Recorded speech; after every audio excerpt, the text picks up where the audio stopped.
An educational system refers to the economic and social factors that typically make up schools. Such factors include public funding, school facilities, staffing, compensation, employee benefits, teaching resources, and more.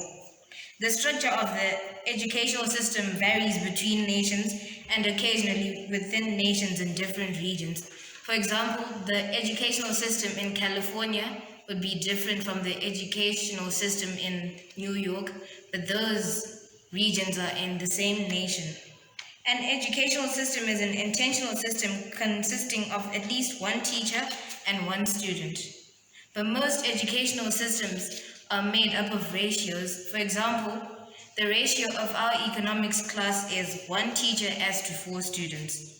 Educational systems are influenced by communication and the exchange of information, ideas, funding, research, and so on. Okay. Educational systems must be strong and innovative. By innovative, we mean that educational systems should be able to grip the attention of the pupil and their attention span, like their attention should not wander off outside of the things the teacher is trying to teach them. In Finland, they learn through play, and it's an interactive type of educational system which is very good for students with short attention spans, and they also provide free school meals that are balanced, which also contributes to the pupil's total well-being.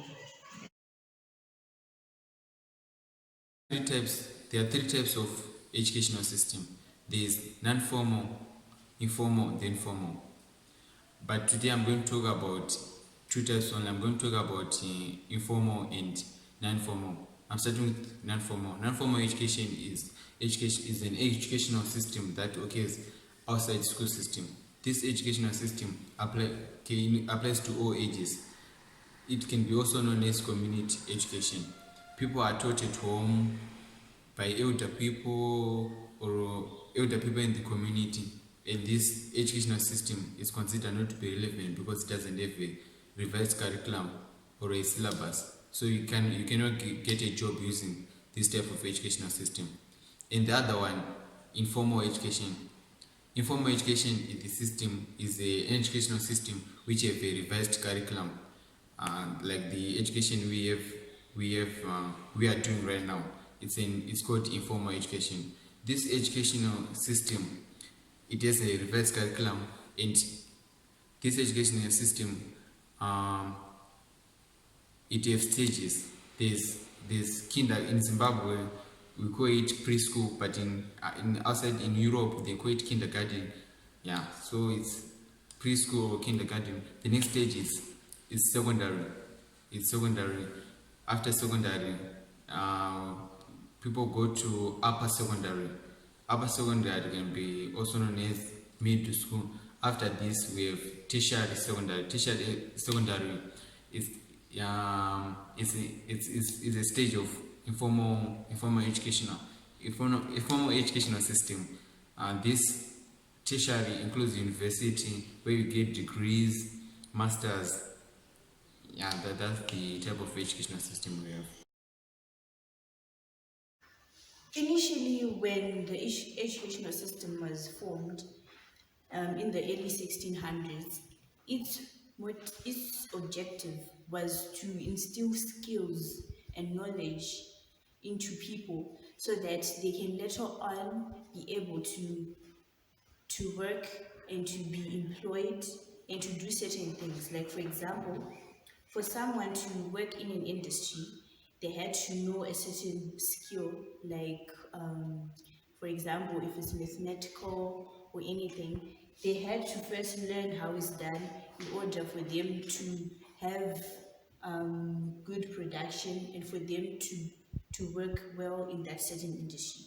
So the men who created an educational system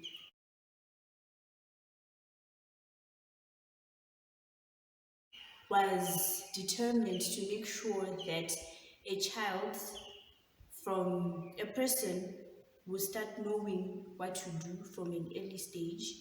So they would start learning certain skills from a very young age, which will grow with them, and then later on they'll be able to use them in the out into the world. And it's still happening right now, but then the question is it still relevant? System goals was to pursue and impart knowledge in a child so that they keep on learning as they grow. Usually, an education objective relates to gaining an ability, a skill, some knowledge, a new attitude, etc. Is our education system outdated? Currently, in most cases, the answer is no. Now, go back to the original goal of education, to pass on knowledge and skill for benefit and use of later time. The reason is simply that this is an outdated and inadequately revised curriculum in place that is designed to fetch a word that has since moved on.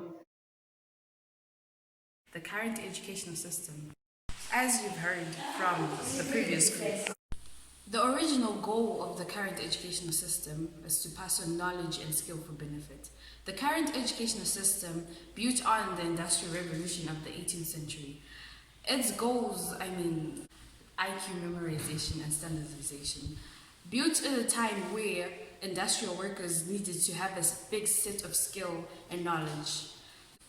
The current educational system is showing its relevance in this era that requires innovation, disruption, and constant change.